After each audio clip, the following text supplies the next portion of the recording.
আসসালামু আলাইকুম স্যার। সালাম, কেমন আছো? আলহামদুলিল্লাহ স্যার ভালো। আপনি কেমন আছেন স্যার?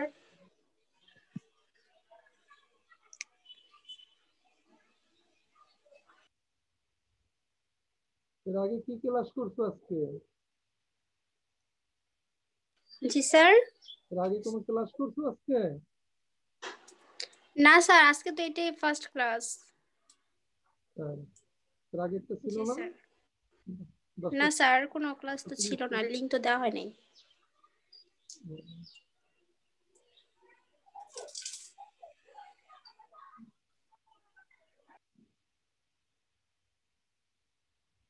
মেয়েরা ঢুকতে এত দেরি করলে কিভাবে হবে ক্লাস? টাইম তো নির্দিষ্ট টাইমে।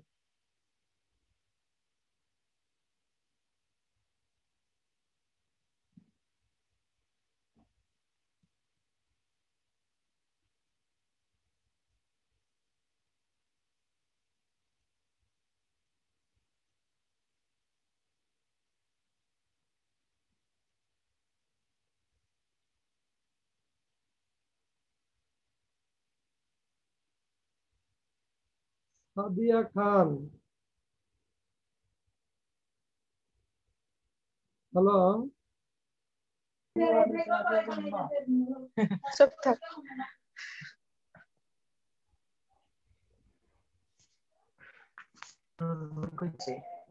ওই তোরা এটা আমি ক্লাস হইতাছে চুপ। দিই তো।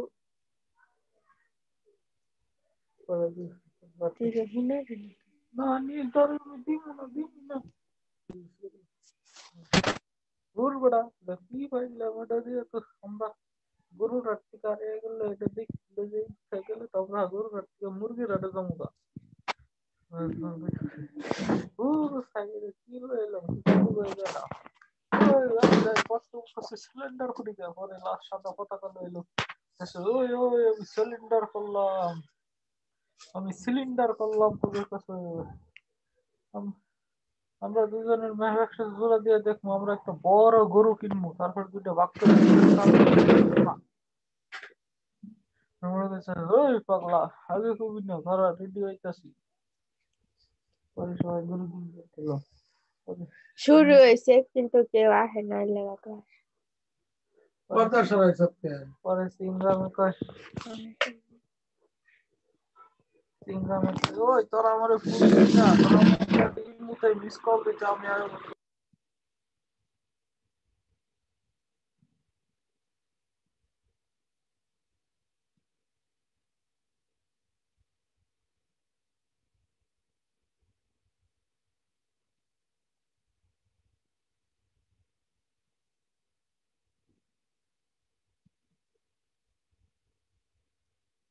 আসসালামু আলাইকুম। অনার্সের মেয়েরা তোমরা স্লাইড দেখতে পারতেছো? জি স্যার, দেখতে পাচ্ছি। আমরা আজকে বিবিএ অনার্স চতুর্থ বর্ষের ব্যবস্থাপনা বিভাগের ব্যাংক ম্যানেজমেন্ট কোর্স নিয়ে আলোচনা করব। এই কোর্সের আজকে আলোচনার বিষয় হলো পঞ্চম অধ্যায়। আমার শিক্ষক পরিচিতি তোমরা জানো, এটা আমার দেওয়ার দরকার নেই। আমরা মূল আলোচনায় চলে যাই। আলোচ্য বিষয় হলো অধ্যায় পঞ্চম, বাণিজ্যিক ব্যাংক আমানত, ডিপোজিট অফ কমার্শিয়াল ব্যাংক। এখন বাণিজ্যিক ব্যাংক কি, এটা আমরা আগে কিন্তু আলোচনা করেছি। যেমন সাধারণত ব্যাংক থাকে দুই ধরনের, একটা কেন্দ্রীয় ব্যাংক, বাণিজ্যিক ব্যাংক। কেন্দ্রীয় ব্যাংক দেশের ব্যাংক ব্যবস্থার নিয়ন্ত্রক থাকে এবং বাণিজ্যিক ব্যাংক কেন্দ্রীয় ব্যাংকের অধীনে তফসিলভুক্ত হয়ে ব্যাংকিং কার্যক্রম পরিচালনা করে। এরপর মালিকানার ভিত্তিতে, আকারের ভিত্তিতে ব্যাংক বিভিন্ন শ্রেণীভুক্ত হয়। বিশেষ করে আবার বিশেষায়িত ব্যাংকও থাকে। আমরা ইতিপূর্বে বলেছি যে 1994 সালের ব্যাংকিং, 1991 সালের ব্যাংকিং আইন এবং 1994 সালের কোম্পানি আইন দ্বারা এই ব্যাংক গঠিত, পরিচালিত, নিয়ন্ত্রিত হয়। বিশেষ করে দেশের কেন্দ্রীয় ব্যাংক সরকারের পক্ষে ব্যাংক ব্যবস্থা নিয়ন্ত্রণ করে। বাণিজ্যিক ব্যাংক দিয়েই মূলত ব্যাংকিং কার্যক্রম শুরু। বাণিজ্যিক ব্যাংক হলো ব্যবসা বাণিজ্য উন্নয়নের জন্য, একটা দেশের আর্থ সামাজিক এবং শিল্প ক্ষেত্রে উন্নয়নের জন্য বাণিজ্যিক ব্যাংক বিভিন্নভাবে সহায়তা প্রদান করে থাকে। অর্থাৎ বাণিজ্যিক ভিত্তিতে যে ব্যাংকিং কার্যক্রম হয় বা শুরু হয় বা পরিচালিত হয়, সেটা হলো বাণিজ্যিক ব্যাংকের আওতাভুক্ত। মূলত আমরা আজকে আলোচনা করব বাণিজ্যিক ব্যাংকের আমানত। বাণিজ্যিক ব্যাংকের আমানত কি? বাণিজ্যিক, আমি সাধারণত এভাবে উপস্থাপন করার চেষ্টা করছি, বাণিজ্যিক ব্যাংক যে সকল কাজ সম্পাদন করে তাদের মধ্যে আমানত সংগ্রহ করা হলো অন্যতম একটা কাজ।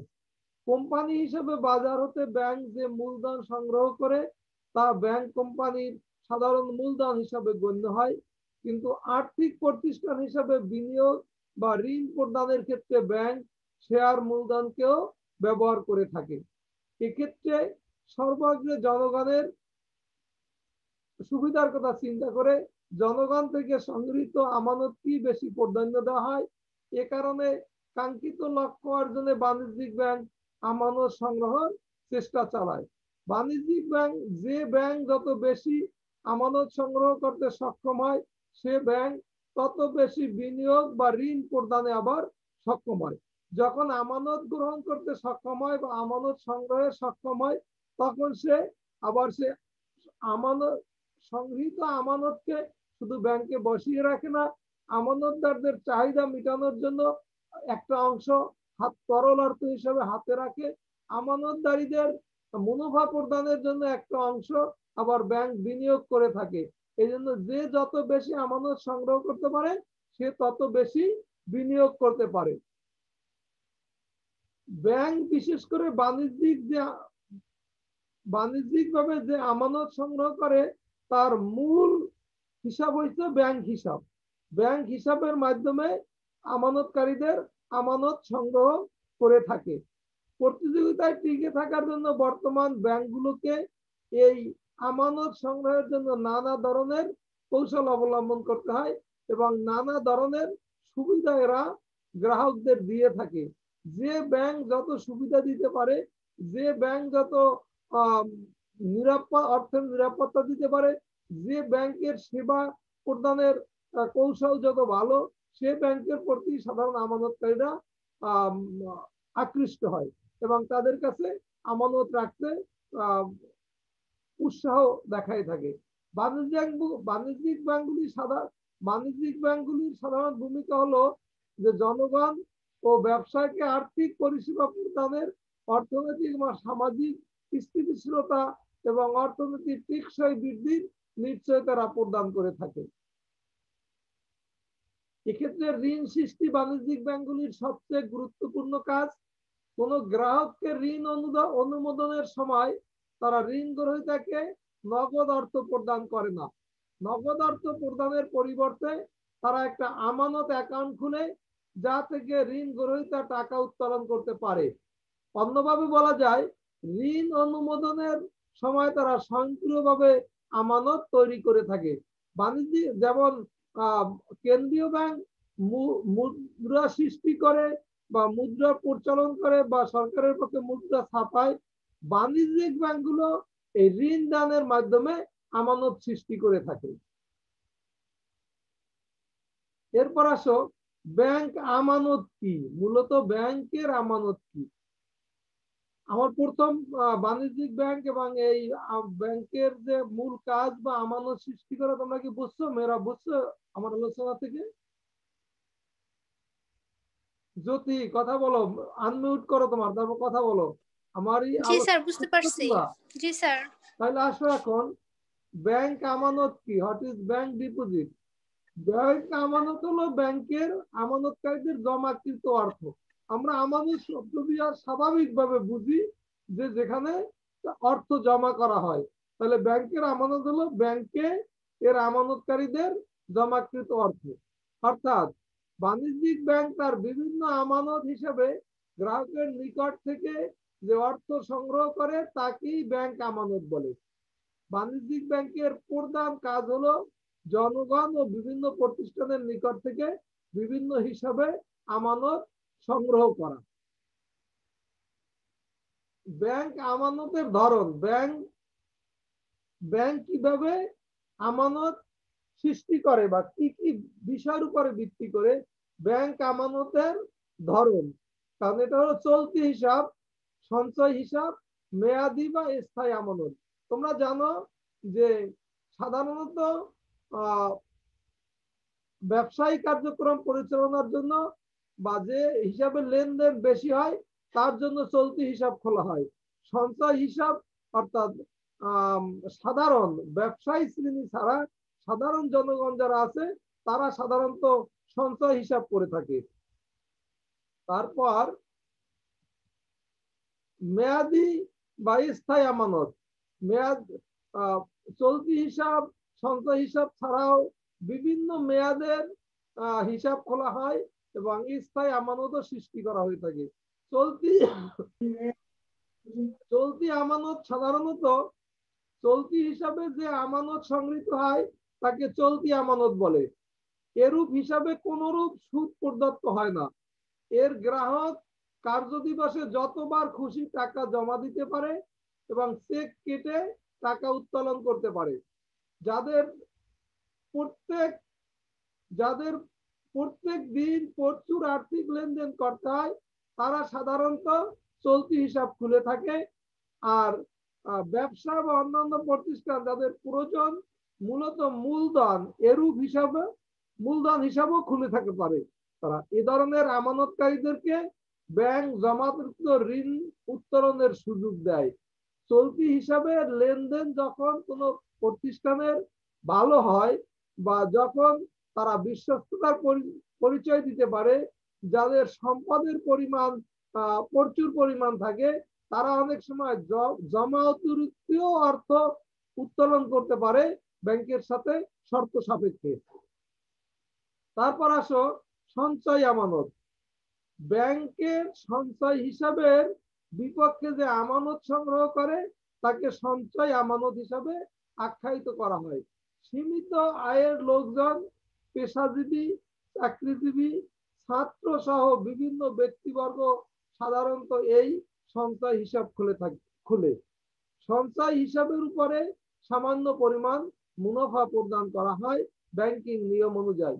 কার্য দিবসে যতবার ইচ্ছা টাকা জমা করা গেলেও সপ্তাহে মাত্র 2 বার টাকা উত্তোলন করা যায়। বিশেষ ক্ষেত্রে বা বিশেষ পরিস্থিতিতে হয়তো এর ব্যতিক্রম ঘটতেও পারে। এছাড়া নির্দিষ্ট পরিমাণে বেশি টাকার চেকের অর্থ প্রদানে ব্যাংকে বাধ্য করা যায় না। বর্তমানে সঞ্চয় হিসেবের বিপক্ষে সপ্তাহে 2 বারের বেশি চেক কাটা হলেও নির্দিষ্ট পরিমাণ অর্থের বেশি অঙ্কের চেক কাটা যায় না বা কাটা হলে তার পূর্বেই ব্যাংকে অভিহিত করতে হয়। ফলে সঞ্চয় হিসাবে ব্যাংকের সাথে আর্থিক লেনদেনের যখন সঞ্চয় হিসাব খোলা হয়, সঞ্চয় হিসাবের যে শর্ত থাকে যে কত পরিমাণ টাকা তোলা যাবে, বিশেষ করে এক এক ব্যাংকের অবস্থা ভেদে এই বিষয়টা এক এক রকম হয়ে থাকে। তবে সাধারণত এখন প্রতিযোগিতামূলক বাজারে এই হিসাবে যতদূর সেবা প্রদান করতে পারে সেক্ষেত্রে সপ্তাহে 2 এর অধিক বারও অনেক ব্যাংক দিয়ে থাকে এবং কোন ব্যাংক 1 লক্ষ টাকার যদি চেক কাটা হয় বা 1 লক্ষ টাকার উপরে চেক কাটা হয় তাহলে আগে তাকে ব্যাংকে একটা নোটিশ দিতে হয়, এরকম শর্ত দিয়ে থাকেন। সাধারণত প্রতিযোগিতামূলক বাজারে বাণিজ্যিক ব্যাংকগুলো গ্রাহক সেবা বৃদ্ধির জন্য এসব শর্ত শিথিল করে থাকেন। তারপর আসো মেয়াদি বা স্থায়ী আমানত। মেয়াদি বা স্থায়ী আমানত হলো মেয়াদি বা স্থায়ী হিসাবে ব্যাংকের যে অর্থ জমা হয় তাকে মেয়াদি বা স্থায়ী আমানত হিসাবে আখ্যায়িত করা হয়। মেয়াদি হিসাবে মেয়াদ ভেদে সুদের হার তারতম্য ঘটে। মেয়াদ যত বেশি হয় সুদ বা লাভের হার তত বেশি হয়ে থাকে। বিভিন্ন ব্যক্তি বা প্রতিষ্ঠান ব্যাংকে এ ধরনের আমানত জমা রাখে। এইরূপ আমানতে অর্থাৎ মেয়াদি বা স্থায়ী আমানতকারীদের ব্যাংকে কোন রূপ চেক বই সরবরাহ করা হয় না। এর জন্য এক ধরনের টিডিআর অর্থাৎ টার্ম ডিপোজিট রিসিপ্ট প্রদান করা হয়।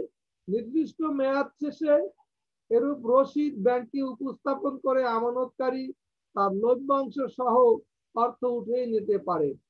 অবশ্য প্রয়োজনে এরূপ আমানতের বিপক্ষে আমানতকারী মেয়াদ পূর্তির পূর্বে নির্দিষ্ট পরিমাণ অর্থ ঋণও নিতে পারে। অর্থাৎ স্থায়ী আমানতের বিপরীতে গ্রাহক তার প্রয়োজনে নির্দিষ্ট মেয়াদের মধ্যে ব্যাংক থেকে ঋণ পর্যন্ত গ্রহণ করতে পারে। এখন মেয়েরা বুঝতে পেরেছো যে আমানত কি, তারপর ব্যাংক আমানত কি, বাণিজ্যিক ব্যাংকের আমানত কি, বাণিজ্যিক ব্যাংকের কার্যক্রম কি এবং ব্যাংক আমানতের ধরন সম্পর্কে তোমাদের ধারণা দেওয়া হয়েছে। সাধারণত ব্যাংক আমানতের ধরন সাধারণত হয়ে থাকে চলতি আমানত, সঞ্চয় আমানত, মেয়াদ বা স্থায়ী আমানত। আমি যে কথাগুলো বলছি সব যদি মনেও না থাকে, চলতি আমানত সাধারণত চলতি হিসাবে যে আমানত গ্রহণ করা হয় সাধারণত ব্যবসায়ী শ্রেণী বা যাদের অধিক পরিমাণ লেনদেন করতে হয় তারা এই আমানত খুলে থাকে। সঞ্চয় আমানত অর্থাৎ যাদের কম লেনদেন হয় সাধারণত চাকরিজীবী, পেশাজীবী, ছাত্র, কৃষক ইত্যাদি যারা মিনিমাম সপ্তাহে 2 বার ব্যাংক থেকে টাকা উত্তোলন করলে চলে, যতবার খুশি ততবার জমা দিতে পারে, এইরকম হিসাবের মাধ্যমে সঞ্চয় আমানত খোলা হয় এবং সঞ্চয় আমানতের লেনদেন পরিচালনা করা হয়। মেয়াদি বা স্থায়ী আমানত খুলে তাতে যে টাকা জমা রাখা হয় তা হলো মেয়াদি বা স্থায়ী আমানত হিসাবে আমরা আখ্যায়িত করি। মেয়াদি বা স্থায়ী আমানতে মেয়াদ আনতে এবং মেয়াদ বেঁধে মুনাফার অংশ বিভিন্ন রকম হয়ে থাকে এবং মেয়াদি বা স্থায়ী আমানতের মেয়াদ পূর্তির আগে বিশেষ একটা সুবিধা হলো গ্রাহকরা সেখান থেকে ঋণ গ্রহণ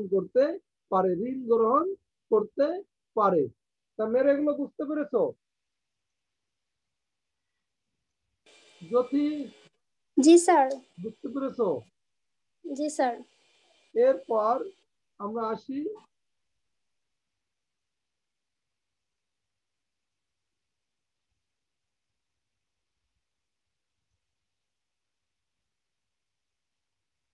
বাণিজ্যিক ব্যাংকের আমানত সংগ্রহ সংশ্লিষ্ট মূলনীতি সমূহ। Principles relating to deposit collection of commercial bank. এখন বাণিজ্যিক ব্যাংকের আমানত সংগ্রহ সংশ্লিষ্ট মূল নীতিগুলো কি কি? ব্যাংক বিশেষত বাণিজ্যিক ব্যাংকে সাধারণ অর্থে বলা হয় যে পরের ধনে পোদ্দারি করে। এই বাক্যটি এতটাই সত্য যে অদ্যাবধি ব্যাংক তহবিলের মুখ্য অংশই পরের ধন, যা ব্যাংকে আমানত হিসাবে জমা রাখা হয়। ব্যাংকের যে মূলধন তার অধিকাংশই হলো আমানতকারীদের জমাকৃত অর্থ।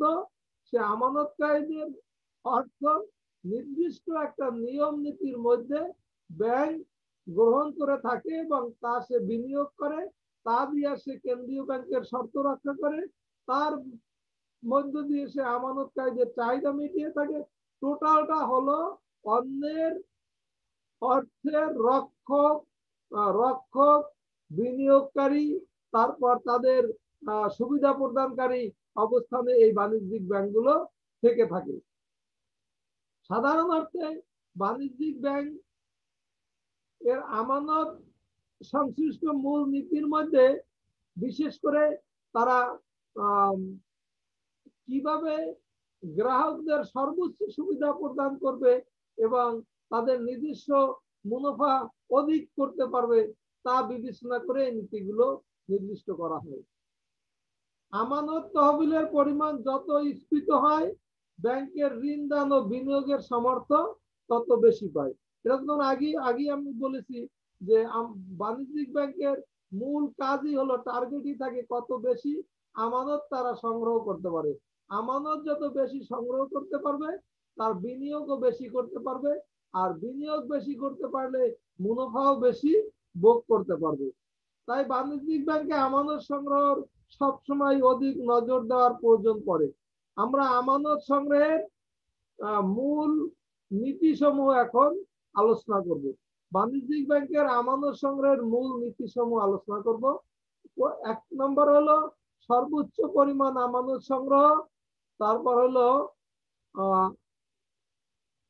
সর্বোচ্চ পরিমাণ আমানত সংগ্রহ, মেয়াদি আমানত সংগ্রহের উপর গুরুত্ব আরোপ, আমানত সংগ্রহ ব্যয় বিবেচনা, তারপর আমানতের ধরন বহুদাকরণ, তারপর আমানতকারীদের আস্থা অর্জন, তারপর আমানতকারীদের স্বার্থ সুরক্ষা। এখন আমি আলোচনা করে দেবো একটু সর্বোচ্চ পরিমাণ আমানত সংগ্রহ।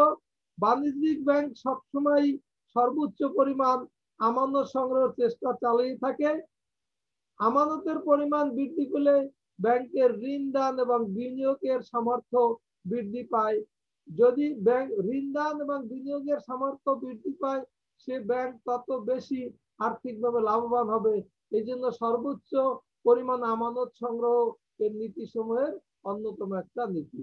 তারপর আসো মেয়াদি আমানত সংগ্রহের উপর গুরুত্ব আরোপ।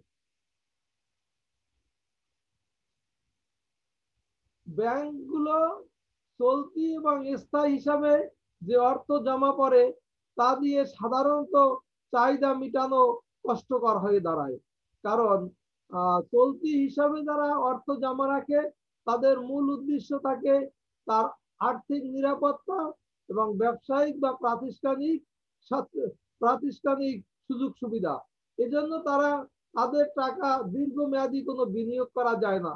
তারপর হলো সঞ্চয় হিসাবেও যারা টাকা জমা রাখে তাদেরও টাকা স্থায়ী বিনিয়োগ কম করা যায়। এক্ষেত্রে মেয়াদি আমানত সংগ্রহের উপর গুরুত্ব আরোপ করা হয়, কারণ মেয়াদি আমানত নির্দিষ্ট একটা সময়ের উপরে থাকে এবং এই সময় বেঁধে তাদের মুনাফা বিভিন্ন রকম দিতে হয় এবং তাদের অর্থই বিনিয়োগ করা সহজ হয়ে দাঁড়ায়। এরপর আসো আমানত সংগ্রহ ব্যয় বিবেচনা। আমানত সংগ্রহের ক্ষেত্রে ব্যয় বিবেচনা করতে হয় যাতে করে ব্যাংকের মধ্যে প্রতিযোগিতা চলার কারণে সঞ্চয় বা মেয়াদি হিসাবের ক্ষেত্রে মুনাফা যেভাবে প্রাপ্ত হয় সেটা যাতে স্থির অবস্থায় থাকে। অস্থিতির যদি থাকে বা যদি বিভিন্ন দেখা যায় বর্তমানে তফসিলিভুক্ত ব্যাংক ছাড়া অনেক আর্থিক প্রতিষ্ঠান আছে যারা বিভিন্ন লোভনীয় পর্যায়ের মুনাফা ডিক্লেয়ার দিয়ে পরে তা রক্ষা করতে পারে না। কিনা আমানত সংগ্রহের সময় অধিক প্রতিযোগিতায় লিপ্ত না হয়ে সামঞ্জস্যপূর্ণ ভারসাম্যপূর্ণ অবস্থানে থাকতে হবে। তারপর আমানতের ধরন বহুদাকরণ। আমানত সংগ্রহের জন্য ব্যাংকের প্রচলিত চলতি সঞ্চয় ও মেয়াদি হিসাবের বাইরেও বিভিন্ন ধরনের আমানত প্রকল্প ব্যবহার করা উচিত। আধুনিক ব্যাংকিং ব্যবস্থায় এরূপ প্রকল্পের ফলে ব্যাংকে মেয়াদি ও স্থায়ী আমানতের পরিমাণ বৃদ্ধি পায়। তেমনি এর ফলে ব্যাংকের ঋণ দান এবং বিনিয়োগের সুবিধাও বৃদ্ধি পায়। যেমন মাসিক সঞ্চয় প্রকল্প, মাসিক আয় সুবিধা প্রকল্প, বিশেষ সঞ্চয় প্রকল্প, হজ প্রকল্প ইত্যাদি আমাদের সমাজে প্রচলিত আছে ব্যাংকিং ক্ষেত্রে। তারপর আসো আমানতকারীদের আস্থা অর্জন। আমানতকারীদের আস্থা অর্জন ব্যাংকের গুরুত্বপূর্ণ একটা বিষয়। এজন্য প্রয়োজনীয় তারল্য যেমন সংরক্ষণ করতে হয় তেমনি সার্বিক সেবা প্রদানের ক্ষেত্রে তৎপর থাকতে হয়। গ্রাহকদের সুবিধা অনুযায়ী সেবা প্রদান করতে পারলে তারা আমানতকারীদের আস্থা অর্জন করতে পারে। এবং বর্তমানে আর্থিক প্রতিষ্ঠানে ব্যাংকগুলো সাধারণত সবচেয়ে বড় যে আর্থিক আস্থা অর্জনের ক্ষেত্র সেটা হলো যাতে আর্থিক নিরাপত্তা প্রদান করা। এবং যখন আর্থিক নিরাপত্তা প্রদান করতে পারে বা তার বিভিন্ন রক্ষক, এখন যেমন বিভিন্ন থাকে লকার থাকে, তারপর আর্থিক নিরাপত্তার ক্ষেত্রে যেমন তার একটা অ্যাকাউন্টের হিসাব অন্য যে কেউ সাধারণভাবে জেনে না নিতে পারে। তারপরে আমানতকারীদের চাহিদা অনুযায়ী তারা সেবাটা পেতে পারে এবং তারা বিভিন্ন বিভিন্ন জুট ঝামেলার মধ্যে যাতে না পড়তে হয়, ব্যাংকে গিয়ে দীর্ঘক্ষণ লাইন দিয়ে না থাকতে হয়, বিভিন্ন রকম সেবা প্রদানের মাধ্যমে আস্থা অর্জন করতে হয়, এবং এই আস্থা অর্জনের উপরই ব্যাংকিং ভবিষ্যৎ বা ব্যাংকের নির্ভর করে। তারপর আমানতকারীদের স্বার্থ সুরক্ষা।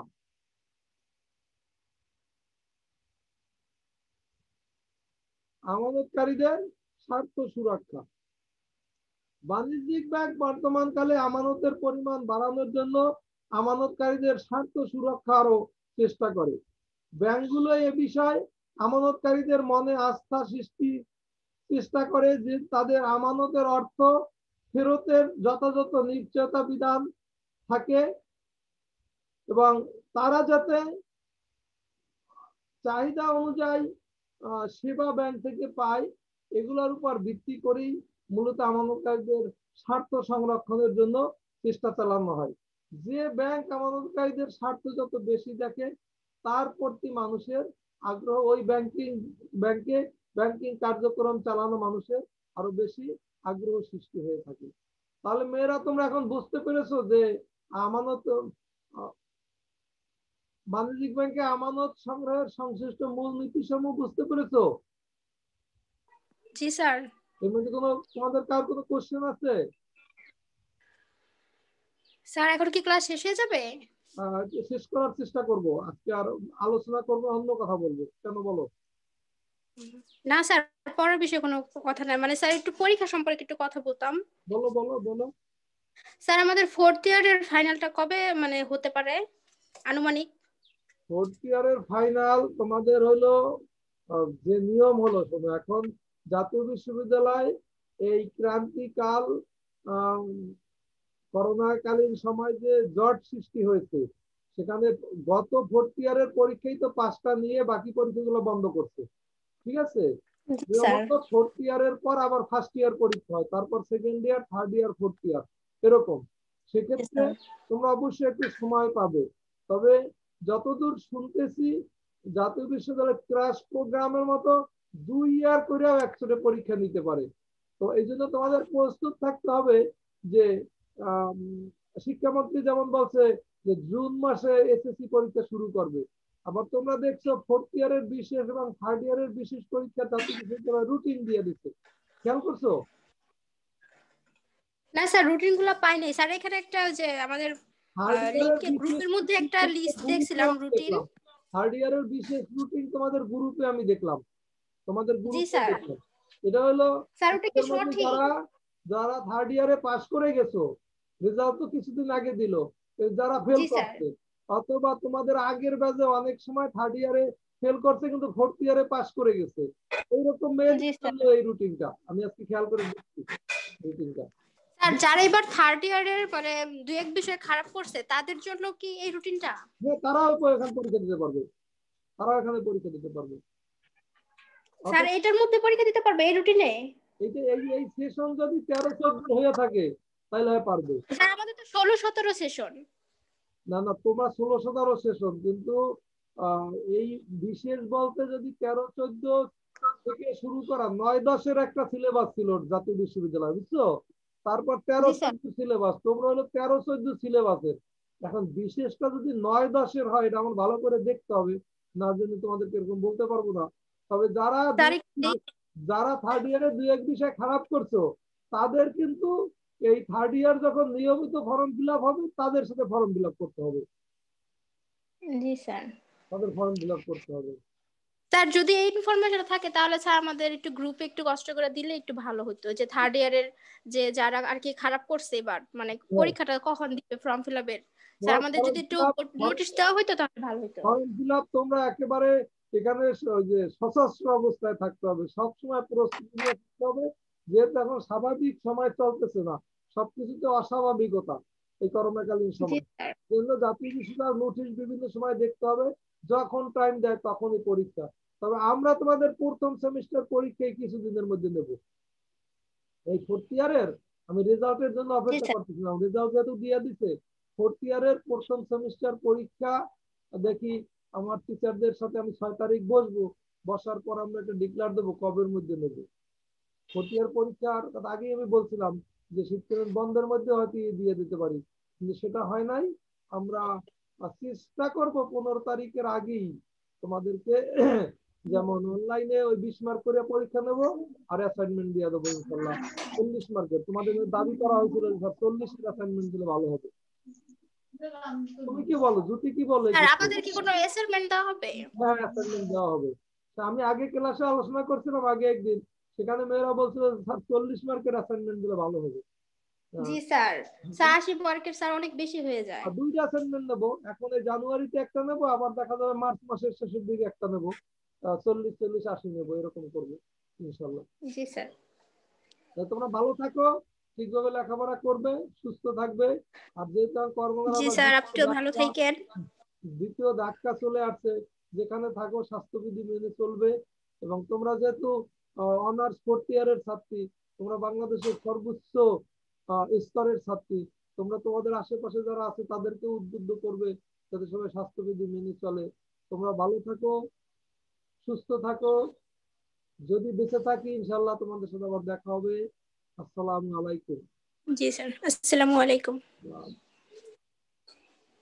আসসালামু আলাইকুম স্যার।